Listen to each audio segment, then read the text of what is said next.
"We don't sell cars to people like you." The words cut through the air like a slap. Laughter followed, not just from the staff, but from other customers too. What was supposed to be a simple car-buying trip turned into a public humiliation for Denise Langston, a black woman who walked into a luxury showroom dressed in plain clothes and carrying nothing but good intentions. No one knew she was the CEO. No one recognized her as the major shareholder and founder of the very dealership they were working for. She wasn't there for attention. She wasn't there to flaunt her status. She was there for one reason only: to buy a graduation gift for her daughter. But instead of smiles, she was met with cold stares. Instead of service, she got silence. And instead of being treated like the woman who built the empire, she was treated like she didn't belong. Judgment filled the air: smirks, side eyes, whispered jokes. In a room gleaming with high-end cars and polished marble, what shined brightest wasn't the chrome, it was the ugliness of quiet prejudice. No one had a clue who she really was. They only saw what they wanted to see. But what happens next? What happens when the woman they disrespected decides to show them who owns the keys to everything? Keep watching, because this story is about to flip everything you thought you knew about power, perception, and payback. Don't forget to subscribe to the channel to follow the next stories. The sun had barely burned through the thick morning haze when a dusty black Toyota Corolla rolled up to the polished glass doors of Sterling Crown Motors, a luxury dealership nestled in the heart of Palo Verde, California, an elite suburb known for two things: designer wealth and unspoken rules. The kind of place where even the janitor wears Gucci loafers and the smell of new leather competes only with the scent of imported lavender diffusers. The parking lot was already buzzing with sleek Rolls-Royces, matte black Lamborghinis, and color-custom McLarens, each a testament to excess and the clients who believed they deserved it. In the midst of all this steel opulence, the Toyota's aged engine sputtered quietly before dying in a soft cough. No one noticed it arrive, but they would soon. The driver's side door creaked open, and Denise Langston stepped out. She moved slowly but deliberately, adjusting the strap of her canvas shoulder bag. Her outfit was a simple, navy blue button-down tucked into a pair of well-worn jeans. Her shoes? Old New Balance trainers, the kind with soles that told stories. No jewelry, no designer label, no flash. Just a tired mother in her early 50s with soft brown eyes and graying curls pulled into a neat bun. No one knew that this unassuming woman wasn't just another passerby. She wasn't a charity case or a misplaced dreamer looking for inspiration. Denise Langston was the founder and principal owner of Langston Automotive Group, a multi-billion-dollar empire overseeing 58 dealerships across the U.S., including Sterling Crown Motors. Today, though, she wasn't walking in as a CEO. She was here as a mother. Her daughter, Olivia Langston, had just graduated summa cum laude from Stanford Business School. After years of hard work, late nights, and rejection letters that would have crushed a lesser soul, Olivia had made it. Denise had dreamed for years of this very day, of giving her daughter a symbol, a gift that said, "You earned your seat at every table." And she knew exactly what Olivia had always wanted: a midnight black Porsche Taycan 4S, fully loaded. Denise had done her research. She knew the trim levels, the specs, even the torque output at various drive modes. She could recite every safety feature like a seasoned salesman. But today wasn't about flaunting knowledge. It was about understanding something deeper: how her empire treated the everyday customer. The kind without the last name, the boardroom access, the Rolex on their wrist. She decided on a little social experiment. She told no one she was coming. No heads up to the sales floor, no private meeting with the general manager, no black SUVs, no bodyguards. She wanted to see Sterling Crown Motors through the eyes of the invisible. She stepped forward, her sneakers pressing into the immaculate stone path that led to the dealership's entrance. The automatic doors slid open with a soft chime, revealing a cavernous showroom lined with European beasts on wheels. The air inside was conditioned, fragranced with Italian leather and bergamot. The lights glistened off hoods polished to a mirror finish. The reception desk loomed ahead, encased in glass and manned by two 20-somethings sipping iced lattes with manicured nails and resting smirks. They barely glanced up as Denise approached, as if her mere presence had disturbed the showroom's aesthetic. "Good morning," she offered, her voice calm but clear. Silence. The brunette on the left finally looked up, chewing her gum audibly. "Do you have an appointment?" she asked, not bothering to hide the skepticism in her tone. "No, I just wanted to look around." "I'm interested in buying a car," Denise replied. The brunette exchanged a glance with her platinum blonde colleague and smirked. "You can browse, but the consultants are fully booked. Maybe check the inventory on our website." Denise didn't respond. She nodded politely and walked into the showroom. It was like walking into a cathedral of wealth, where the pews were made of carbon fiber and every car was a sermon on speed and status. And just like a cathedral, there were rules unwritten, but enforced with vicious precision. As Denise passed a $180,000 Aston Martin Vantage, a man in a charcoal gray suit paused mid-sip of champagne and raised his brows. He turned to his wife and whispered something, prompting both to glance at her sneakers. The wife chuckled softly. In another corner, two salesmen, both white, both under 35, stood at a consultation table flipping through glossy brochures. They watched Denise walk by and then immediately turned back, whispering with barely restrained amusement. No one approached her. She passed a sleek slate blue Bentley Continental GT. A young couple was being given the full royal treatment: handshakes, custom coffee orders, a red carpet-style explanation of tire grip. Meanwhile, Denise was invisible. Her presence registered on no one's radar, as if she'd breached a place that was never meant for her. She paused before the Porsche Taycan, her eyes softening. It was even more beautiful in person: sleek lines, electric power, a silent roar under its hood. She reached out and brushed her fingers along the door handle. That's when she heard it. "Excuse me, ma'am," came a voice behind her. She turned slowly to see Troy Kessler, the floor manager. Late 30s, sharp suit, Rolex proudly on display, and a jawline that looked like it had been carved for intimidation. His tone was polite, but the kind of polite that bled condescension. "Yes," Denise replied, her posture upright but unthreatening. "You're welcome to look," Troy said. "But this vehicle starts at $113,000. We don't allow test sits unless there's serious buyer intent." "I understand," she said with grace. "I'm not here to waste time. I'm looking to buy a gift for my daughter." Troy's smile thinned. "Of course. Then perhaps I can direct you to our certified pre-owned section? We've got a lovely selection of used BMWs and Audis." It was a slap cloaked in civility. Denise's face didn't flinch. She simply looked him in the eye and replied, "I appreciate that, but my daughter's earned something brand new." Behind her, laughter erupted from the reception desk. The blonde muttered, "Is she serious?" Another staffer snorted and added, "She better be playing a prank. This is ridiculous." A security guard, Paul Simmons, a veteran of the showroom known for his quiet compliance, appeared near the entrance, eyeing the interaction from afar. Troy gave him a slight nod, the kind that said, "Stand by." It wasn't just exclusion.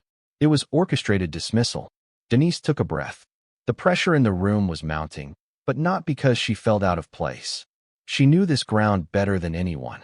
She'd walked it with architects, drawn the floor plan with her own hands. What she felt wasn't discomfort, it was disappointment.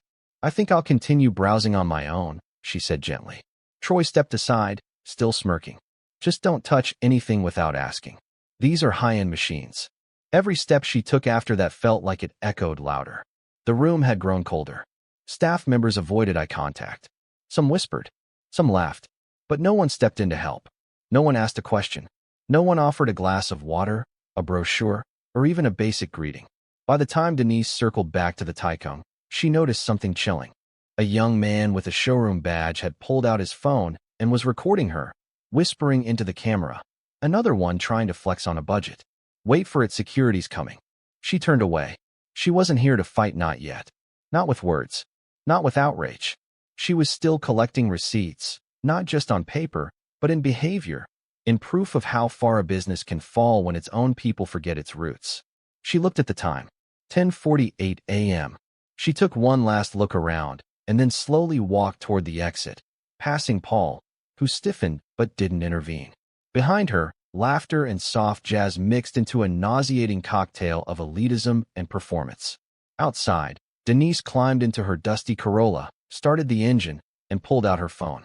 She opened her internal employee app, Langston Pulse, and composed a message to her executive assistant. Subject: Emergency Board Session. Assemble all division heads and legal counsel. 12:30 p.m. Zoom. Mandatory. Topic: Sterling Crown. She hit send. Then, she took a breath, eyes still fixed on the luxury fortress in her rearview mirror. They had no idea what storm they had just unleashed. Inside the marble and glass palace of Sterling Crown Motors, time moved with calculated grace. Smooth jazz pulsed low through hidden speakers. Champagne flutes clinked like soft percussion, and high heels clicked across the showroom's polished white floors like castanets of entitlement. Customers leaned back into leather chairs that cost more than most families' monthly rent, sipping imported espresso, while consultants nodded like diplomats securing million-dollar treaties. But behind the polish, behind the luxury, the poison had already begun to spread. Just 10 minutes after Denise Langston had exited the building, the whispers started. "Did you see the lady with the sneakers?" One sales associate snorted as he cleaned his glasses with a silk cloth. "Unreal. She touched the Taikung like she could afford it," laughed another, adjusting his slim-fit tie in the reflection of a Bugatti's chrome bumper. In the far-right wing of the showroom, the team lead for European imports, Alex DeMarco, shook his head with mock pity. "Some people just don't get it. This isn't a place for looky-loos. It's for clients. Real clients. Not charity cases playing pretend." He made sure to say it loud enough for the receptionist desk to hear.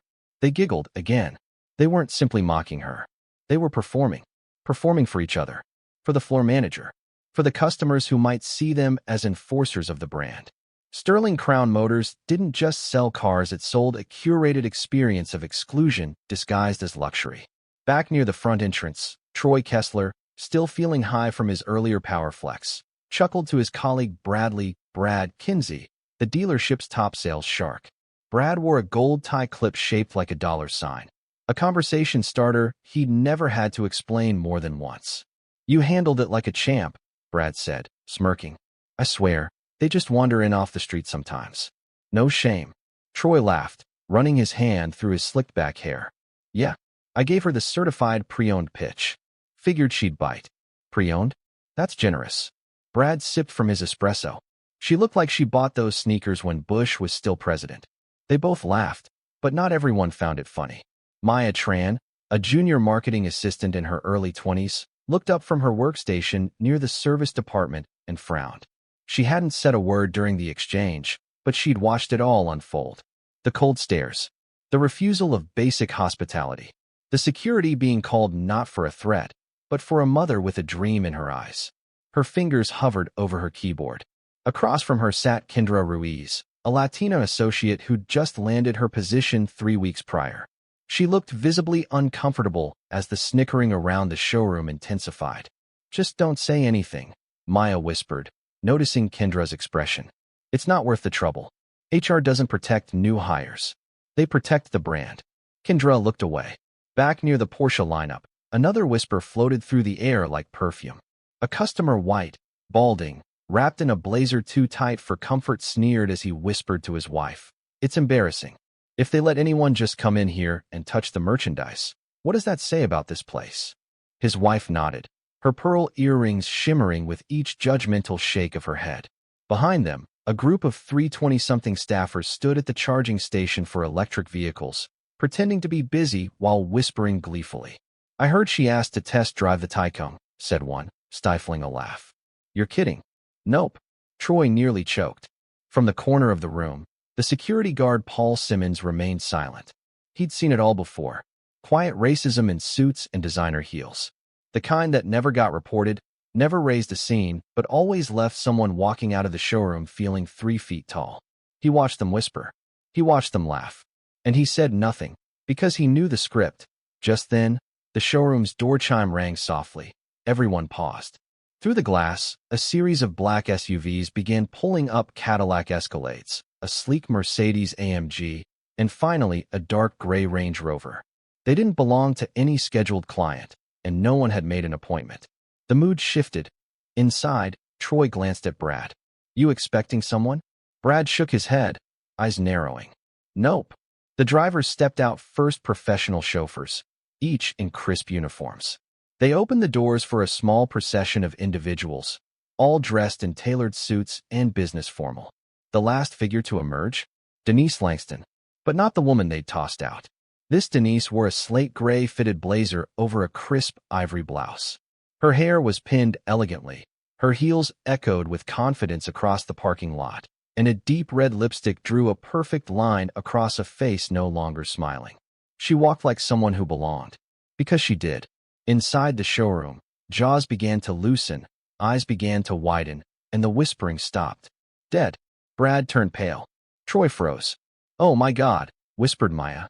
Linda at the front desk stood up so quickly her latte tipped over, splashing almond milk foam onto the keyboard. Denise stepped through the doors, flanked by corporate counsel Melanie Cho and Langston Automotive Group's board chair, Harold Vance, a tall silver-haired man with a voice like gravel and influence that could move entire regional teams. The showroom was no longer a cathedral of wealth. It was a courtroom, and everyone was about to be tried. As the door to Sterling Crown Motors closed behind Denise Langston, the temperature in the showroom dropped like a sudden cold front. The once vibrant laughter from staff faded into a static hum of forced silence. Faces once twisted in amusement were now frozen in a collective state of dawning horror. But Troy Kessler, the arrogant floor manager, clung to his swagger like a drowning man grips driftwood. He straightened his lapels, forcing a grin that barely masked the flicker of panic behind his eyes. He stepped forward, extending a hand as though greeting a stranger. "Welcome to Sterling Crown," he said with exaggerated warmth. "Can I help you today?" Denise didn't take his hand. Her eyes, sharp as broken glass and twice as dangerous, locked onto his. She didn't blink. "You already did, Mr. Kessler," she said smoothly. "You helped me see everything I needed to." Troy's smile flickered, unsure of what that meant. Behind Denise, Melanie Cho, Langston Automotive's legal counsel, stepped forward and opened a leather-bound folder. Her expression was unreadable, but her presence was undeniable. Executives flanked them. Behind glass walls, stunned junior staff stood with lips parted and eyes wide. The woman they'd mocked humiliated was now surrounded by power. And they were exposed. Troy tried to regain control. "There may have been a misunderstanding earlier. I wasn't informed of your visit." Denise's voice cut like a scalpel. "No, you weren't. That was the point." Every employee, every customer, every soul in the showroom now strained to listen. Champagne glasses were set down, brows furrowed. Even the arrogant top seller Brad Kinsey, known for bragging he could close a deal in his sleep, looked as though someone had just stolen the ground from under him. Denise continued, "I came in today dressed like any other customer. I didn't schedule a meeting. I didn't arrive with fanfare. I came here for one reason: to see how your team treated people without a last name or a $5,000 handbag. And what I found," she said, her gaze sweeping the room, "was rot." Brad stepped forward, clapping slowly in mock appreciation. "That's quite a performance. But let's not blow this out of proportion. Nobody meant any harm. You," Denise snapped, eyes locking onto him, "recorded me. You mocked me. You and your team turned this showroom into a stage for public humiliation, and I was the headline act. You think that's not harmful?" Brad's mouth opened, but nothing came out. Melanie Cho stepped forward now. Her voice was low, controlled, and terrifying. "We've already pulled surveillance footage, audio recordings, and employee statements. Your actions this morning, Mr. Kinsey, Mr. Kessler, violate 7 core tenets of our diversity and equity policy, not to mention multiple state-level workplace conduct regulations." The room seemed to shrink. "You think we can't fix this?" Brad finally spat, desperate now. "You think customers care about what? Being nice?" Denise didn't raise her voice. She didn't have to. "Brad," she said, "I built this company on respect. Respect for customers. Respect for people. Not for wealth. Not for appearances. For values." She turned to Troy. "And you, floor manager of my flagship showroom, you led the charge. You called security on me. You told me, quote, 'We don't sell to people like you.'" Her eyes narrowed. "Exactly what kind of people did you mean?" Troy swallowed. I was trying to enforce protocol." Denise tilted her head, mock curiosity in her voice. "And what part of your protocol includes humiliating someone for what they wear?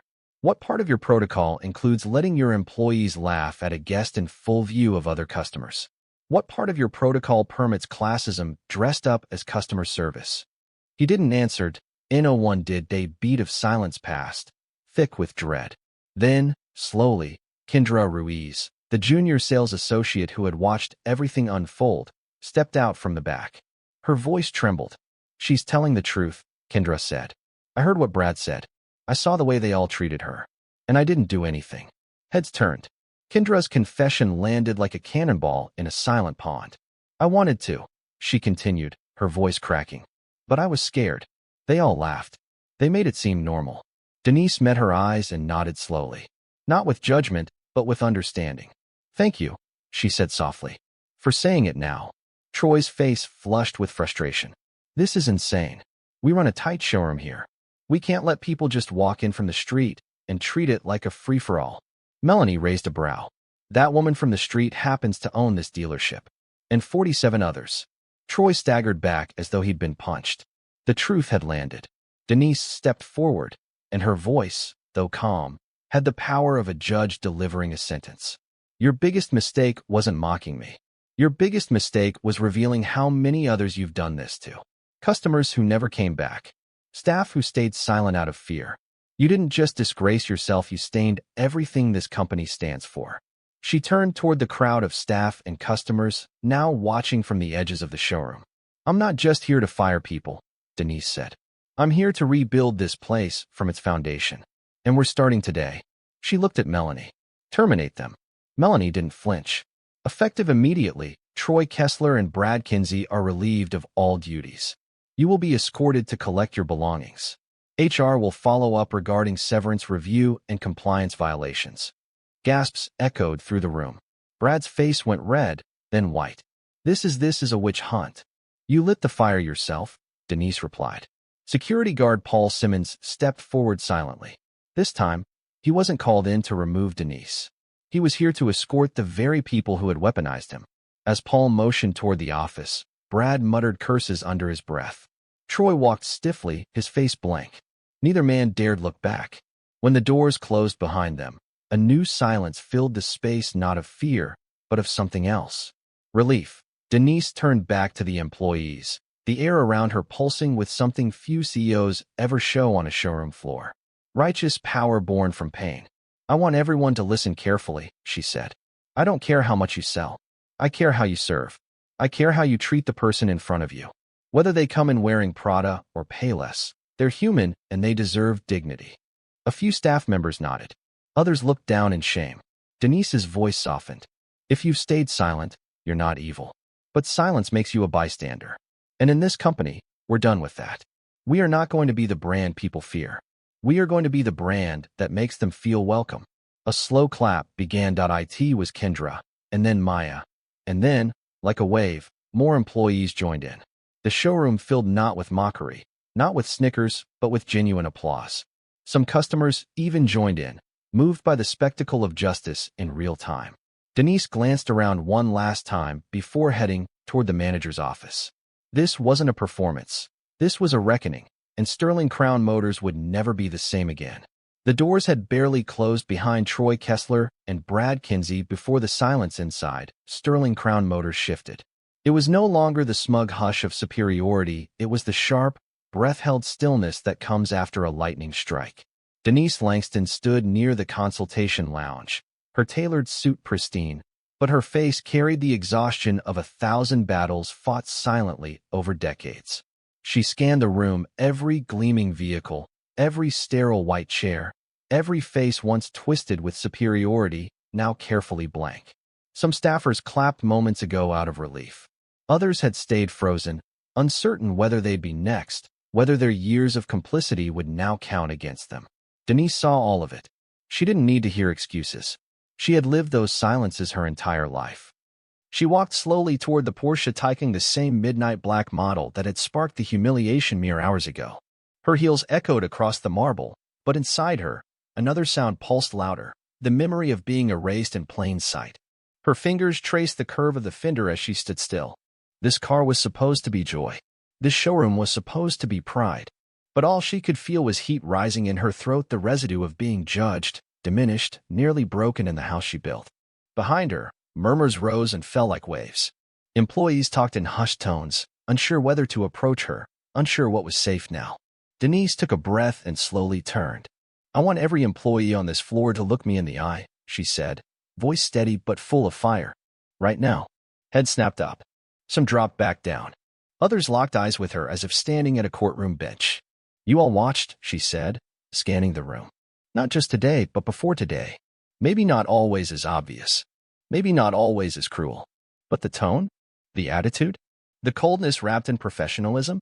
She pointed to the espresso station, where Brad once poured his mockery alongside shots of arrogance. That's where culture dies.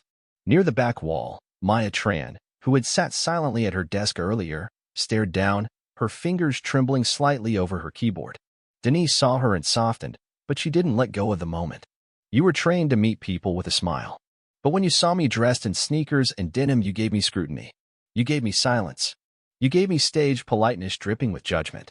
She turned her gaze to the customer lounge, where an older couple who had chuckled earlier now sat stiffly, eyes averted.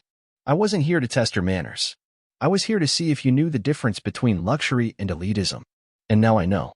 Her voice dipped, her next words sharp and deliberate. You don't sell luxury when you make people feel like they don't belong. That landed like a bullet. A few employees winced. One quietly stepped away from the front desk, hiding tears. Denise inhaled slowly, as though she had to will her own dignity back into place. Then came the click of heels, faint but confident. Kendra Ruiz emerged from the back hall. Her hands were clasped, but her eyes were clear. She stopped a few feet away from Denise. I'm sorry, she said. For laughing when others laughed. For staying quiet. You deserved better. And so did every other customer we didn't treat right. The vulnerability in her voice struck the room like a wave. Denise nodded slowly. Thank you. Behind her, Paul Simmons, the veteran security guard, stepped forward, clearing his throat. I've worked here 6 years, ma'am, he said. And I've seen it before. Quiet racism. Dress code gatekeeping. People of color being walked out when white clients got free champagne. I told myself it wasn't my place. But that was cowardice. I'm sorry. Denise turned to him. You're not the only one who's been silent. She paused. But silence never protects us. It protects the system.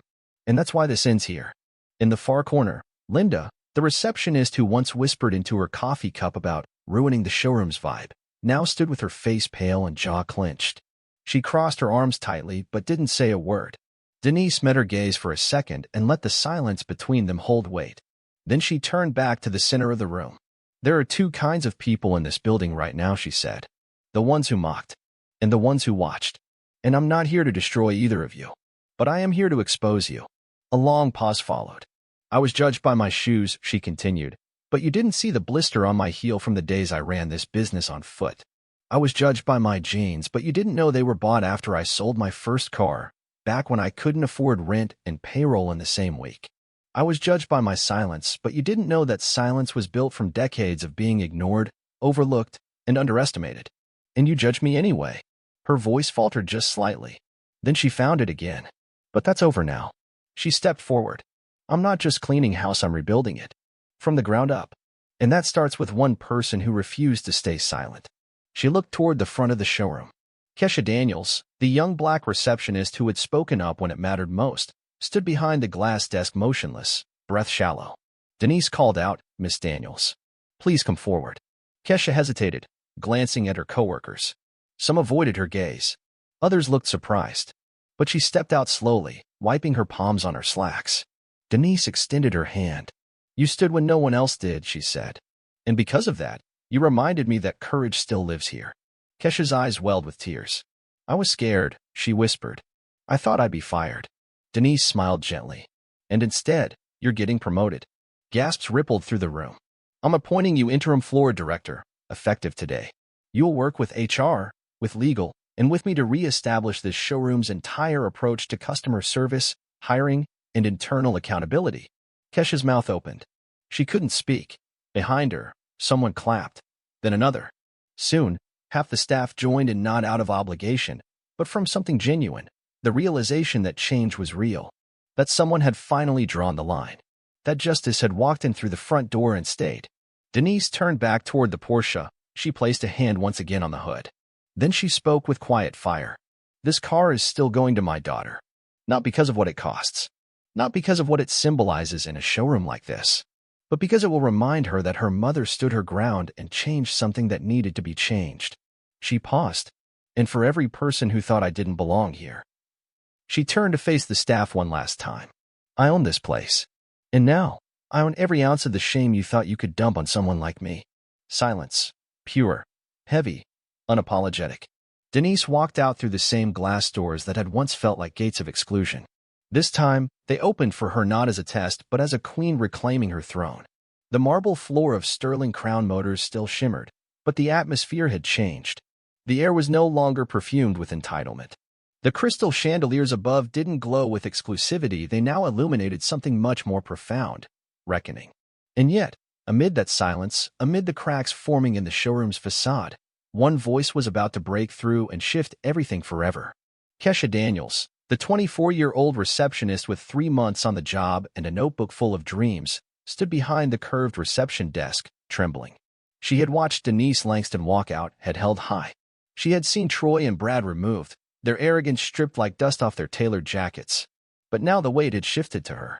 Everyone was looking at her, some in awe, some in resentment, some with the uncomfortable stillness of people who had stayed seated while she stood up. Her heart thundered in her chest like it was trying to escape.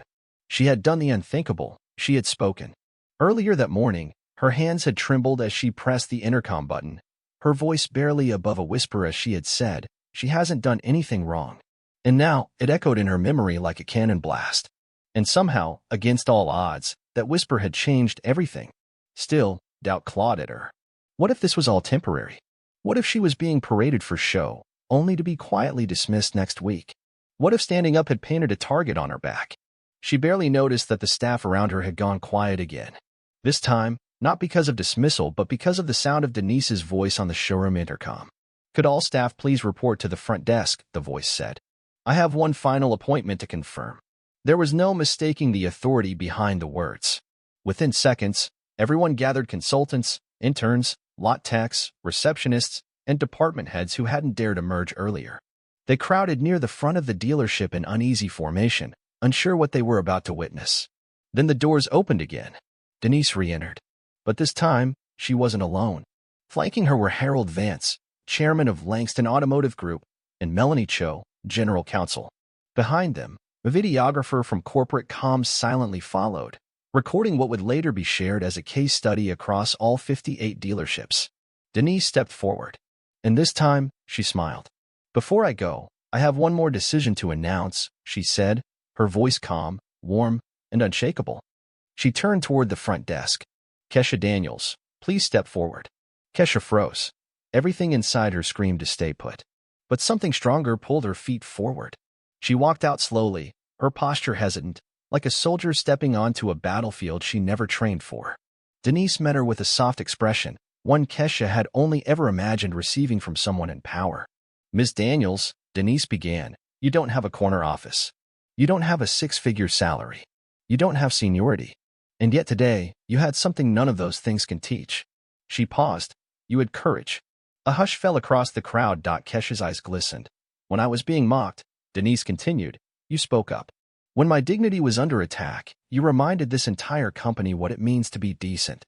And when no one else moved, you took the first step." A wave of electricity moved through the staff. Denise smiled wider now. "That's why, effective immediately, I am promoting you to Customer Relations Director for Sterling Crown Motors." A collective gasp. Kesha's jaw dropped. "Ma'am, I don't even have a business degree yet. I was just a temp hire. I don't know if I—" "You don't need a degree to know right from wrong," Denise replied, her voice suddenly fierce. "You don't need years and a suit to understand how people should be treated. You've already proven more leadership in one moment than some people did in a decade here." The showroom was utterly still. Then a few hesitant claps began. Then more. Applause swelled, not polite, not performative. It was real. Tears streamed down Kesha's cheeks. She covered her mouth, overwhelmed. "Thank you," she managed to whisper. Denise nodded and turned to face the full staff again. "This is what leadership looks like," she said, gesturing toward Kesha. "Not the loudest person in the room. Not the flashiest title. But the one who listens when others are silent, who moves when others freeze." Then she added, "Starting next week, every employee in this dealership will undergo full training on equity, dignity, and ethics, mandatory. And every showroom in this company will hear Kesha's story." She locked eyes with the senior staff. "If that makes you uncomfortable, maybe it's time to ask why." Some looked away. Others stared. finally seeing the cracks in themselves. Kesha wiped her face, still unsure how this had all happened. Just hours ago, she had nearly kept her head down, afraid to lose the job she desperately needed. Now she had a new title, a new salary, and a voice that had reshaped an entire empire. Melanie Cho stepped forward with a folder. "We'll finalize the paperwork this afternoon, Ms. Daniels. HR's already been notified." Denise turned back to Kesha one last time. "I once thought silence was survival," she said quietly. "But it's not. Speaking up may cost you something, but silence costs you everything." She placed a hand on Kesha's shoulder. "Never forget that." Kesha looked up and whispered, "I won't." As Denise stepped back toward the showroom doors, now flanked by allies and a corporate camera rolling in silent tribute, she turned and added one last thing. "I came here today to buy a car for my daughter," she said. "But I'm leaving knowing that what I really found was the next generation of leadership." The doors parted, and Denise Langston walked out no longer alone. Behind her, Kesha stood taller, shoulders squared, as her co-workers approached one by one, not with scorn, not with condescension, but with congratulations, respect, and yes, relief. Because they all knew it now. The old way was dead, and the voice that once trembled behind a desk had just rewritten the rules of an entire industry. The sun over Palo Verde was just beginning its descent, casting long shadows across the polished glass exterior of Sterling Crown Motors. Inside, the energy simmered raw, uncertain, and electric. The mocking laughter that once echoed through the marble halls had died. The smug confidence of gatekeepers like Troy Kessler and Brad Kinsey had been shattered. And standing in the aftermath, amidst the hushed awe of stunned employees, was Denise Langston, the woman they had once dismissed in dusty sneakers and a canvas tote. But now she stood in heels that clicked like a gavel and carried a presence that made even the chandeliers hold their breath. A crowd had formed near the Porsche Taycan. Staff from every corner, accounting, delivery, tech services, even the janitorial crew had drifted closer, wordlessly drawn to what was unfolding.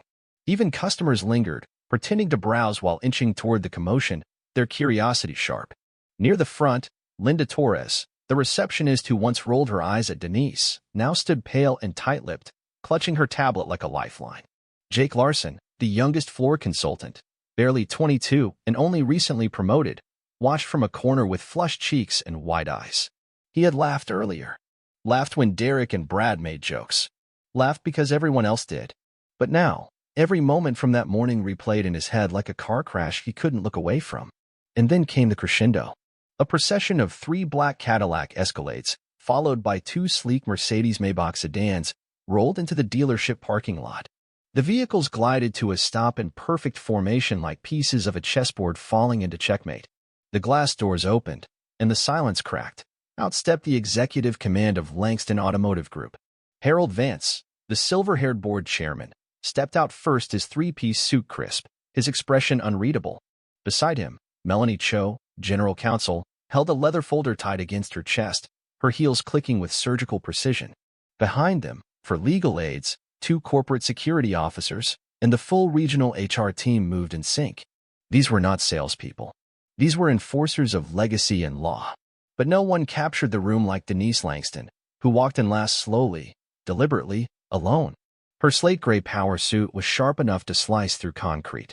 Her black pumps struck the marble floor like punctuation marks. A string of elegant pearls encircled her neck. And as she entered, she didn't say a word. She didn't have to. The room parted for her. Those who had once looked down on her now couldn't bear to meet her gaze. Troy and Brad had been cocky because they thought they knew everyone in power. They didn't know her. Not like this. Jake stepped back, heart thudding, suddenly realizing. The woman they'd laughed at owned them all. Denise stopped in the center of the showroom. Her eyes swept the room, pausing on faces that had mocked her, eyes that had dismissed her, backs that had turned away. She didn't blink. She didn't smile. And then, finally, she spoke.